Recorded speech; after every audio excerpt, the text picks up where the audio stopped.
আজ আমরা যাচ্ছি চাঁদপুরের পাশের জেলা শরীয়তপুরে। সো আমরা কিভাবে যাচ্ছি, কোথায় থাকবো, আজকের ভিডিওতে থাকছে সব কিছু। আপনারা পুরো ভিডিওটি দেখতে থাকুন।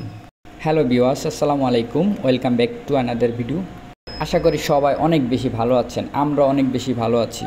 সো আজকে আমরা সকাল সকাল রওনা দিয়েছি শরীয়তপুরের উদ্দেশ্যে, আমরা 6 জন।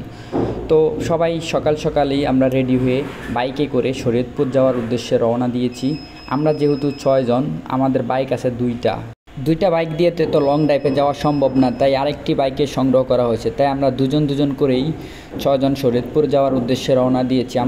আমাদের চাঁদপুর থেকে শরীয়তপুর যাওয়ার একমাত্র ফেরি দিয়েই যেতে হয়। এখানে যেহেতু নদীপথ পার হয়ে তারপরে শরীয়তপুর যেতে হয়, তাই আমরা ফেরির জন্য এখানে অপেক্ষা করতেছি। প্রথমে ট্রাক এবং বাসগুলা ফেরিতে লোড হচ্ছে, আমরা অপেক্ষা করতেছি। ট্রাক এবং বাসগুলা লোড হওয়ার এক পর্যায়ে আমরা আমাদের বাইক এবং আমরা ফেরিতে উঠবো, তাই অপেক্ষা করতেছি।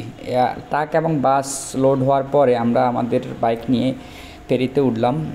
ফেরিতে ওঠার পরে আমরা দেখতেছি সব কতগুলা ট্রাক এবং কতগুলা বাস, এদিকে আপনাদেরও দেখানোর চেষ্টা করতেছি। আমরা যেহেতু উঠছি, ভিতরে কিছুক্ষণের মধ্যেই ফেরিটি ছেড়ে যাবে। আমরা সবাই উপরে আসন গ্রহণ করতেছি, সবাই সবার চেয়ারে বসে রেস্ট নেওয়ার এক পর্যায়ে আমি এখানে দাঁড়িয়ে সবুজ শ্যামল অপরূপ সৌন্দর্য উপভোগ করতেছি। এই ফেরি থেকেই, এখান থেকেই দেখা যাইতেছে। ফেরিটি যেহেতু একেবারে নদীর পার ঘেঁষে যেতেছে শরীয়তপুরের উদ্দেশ্যে, হয়তোবা মাঝ নদীতে, চাঁদপুরের আগ মুহূর্তে মাঝ নদীতে শরীয়তপুরের উদ্দেশ্যে মুভ করবে, তাই আমরা এদিকে ফটোশ্যুট করতেছি এবং আপনাদেরকে দেখানোর চেষ্টা করতেছি।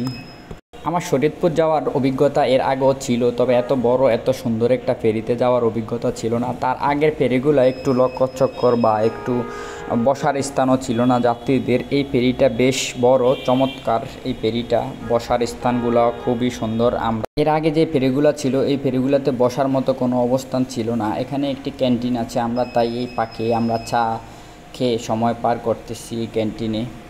ফেরিটি যেহেতু আমাদের শরীয়তপুর যেতে সময় লাগবে 1 ঘন্টার মতো প্রায়, তাই আমরা এখানে বসে সময় পার করতেছি। পাশে জানালা দিয়ে দেখতেছেন অপরূপ সৌন্দর্য ঘেরা। পাশে একটি নৌকা দেখতেছেন, যে নৌকাটা ফেরির আগেও যেতেছে। যেহেতু লোড করা ফেরিটি, ফেরির ভিতরে ট্রাক বাস অন্যান্য মালামাল, সেক্ষেত্রে ফেরিগুলো আস্তে আস্তেই চলাচল করে, তাই ধীরগতিতে শরীয়তপুরের উদ্দেশ্যে যেতেছে। আকাশটা দেখেন কি চমৎকারভাবে আজকে ফুটে তুলছে।